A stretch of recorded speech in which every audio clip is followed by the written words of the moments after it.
proudly wearing a Cursor shirt in this edition of Friendly Geordies. A, because he is the sickest, but B, because I'm showing my solidarity to Greater Western Sydney.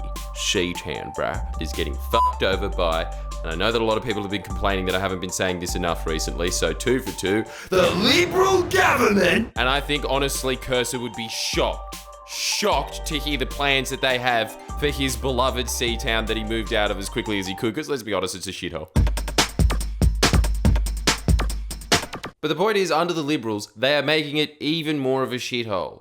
Just look at their urban development plans for the next 10 to 20 years. This is where they're putting all the apartments. Okay, so we've got all the Liberal electorates like Hunters Hill, Mossman, really small amounts of apartments. Then as soon as you go to Labor seats like Parramatta, Blacktown, 7,000% more apartments being approved for development there by the Greater Sydney Commission that has Lucy Turnbull. You can just tell if she's ever offended, she'd never say anything. The only thing she'd have is this face. They have approved 200,000 more apartments in Sydney, all of them made out of flammable shit, essentially tissue boxes it seems. They catch on fire like it's a match. The Urban Development Minister say, that is not overdevelopment. I've been to some of these apartments. I've put my hand out their window and touched their neighbour, who is in a different apartment block. You know when you see those old movies with that guy in the cast looking through binoculars going, oh no, that sinister looking kid's coming out to kill me. He doesn't need binoculars. Even if he had cataracts, he could see them. There is huge overdevelopment happening in this country, and the Liberals are handing out huge amounts of public land to developers that give them donations. A classic example being Marrickville Hospital, where first off, they amalgamated a bunch of councils together that were Labor strongholds so that they couldn't disapprove it. And when they amalgamated these councils together, they put in an administrative government who just started handing out public land worth $1 million for free to developers. The only place I've ever seen this be reported in the media is real estate agent sites going, what a great deal this is for the developers. Yeah, it is a good deal for them. It's not a good deal for the public when they're handing over public land for free. And then said, no, well, they have to build a library as well. Marrickville already has 2 libraries. No one goes to libraries anymore. Ever since Pornhub was invented, the only person that's been in there is an old lady that's like, I don't have any kids. This is the big conspiracy about the Liberal Party. They have no plan for economic development of this state in the future.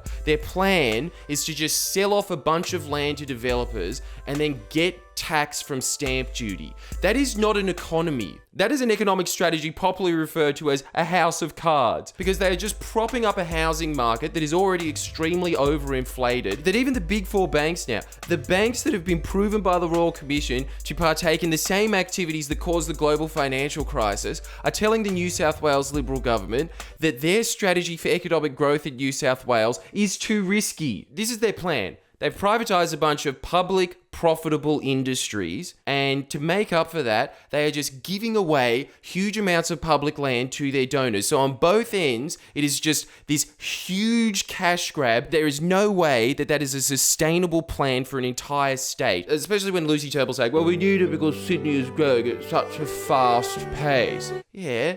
In the crap shit kicker suburbs that you don't live in. That's where it's growing because you're forcing it to grow there. You're putting that growth on steroids, and then in Mossman you're going, oh, well, no apartments here, thank you, they're very ugly. It's all happening in these areas as part of a huge cash grab that has been perpetuated by the property bubble that was created by John Howard that will one day eventually burst. Those houses will be completely worthless. They're starting to sink now. I've talked to construction workers that have had to go in and prop up buildings that are starting to sag that they built 5 years ago, and when I speak to them they go, honestly, I'm surprised it lasted 5. I thought it'd have 2 tops. And on top of that, while they're creating their little Elysium bubbles in the eastern suburbs and the northern beaches that aren't affected by this huge amount of development at all, it's all happening in the poor suburbs, they are not giving these poor suburbs the resources and infrastructure to deal with this huge amount of migration and development. First off, they're deliberately underfunding a bunch of train lines and bus services so they can privatise them later on, which will make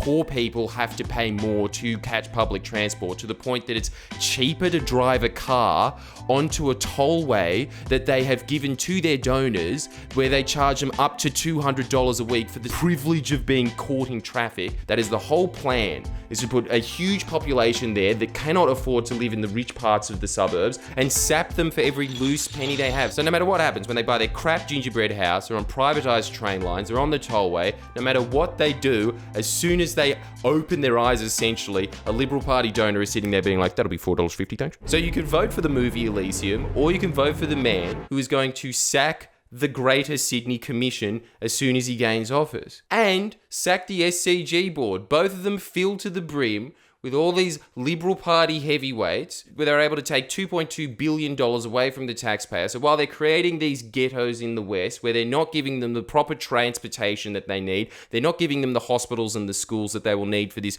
massive influx in population, while they're doing that, they're building $2.2 billion worth of stadiums that were already built. They're demolishing them with the excuse that, well, they don't have enough sprinklers. Put in more sprinklers. They cost $10 at Bunnings. Look, this is what Michael Daly said to Alan Jones's face. Boss. Michael Daly's not Premier yet, but if and when he is, he's determined to sack the board that runs... Speaking of bosses, Peter Overton, the first aeroplane jelly in history that has figured out how to tan. Allianz Stadium, which the government wants to knock down. And one of the heads on the chopping block includes the king of talkback radio. Saying that the king of talkback radio is Alan Jones. Shame, shame, shame. Hasn't he heard of Ray?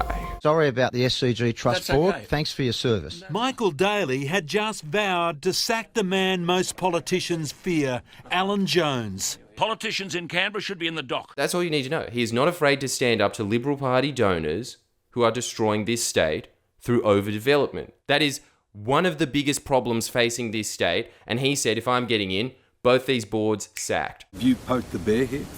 Oh, look, you can speculate about those things, Damien. I'm just calling it as I see it. This is a bad deal. And he says deal like Kath and Kim do. Deal. Man of the people. The pair has been on a collision course since the government rubber-stamped the Sydney Cricket Ground Trust plans to knock down and rebuild Allianz Stadium. Look at all those chairs.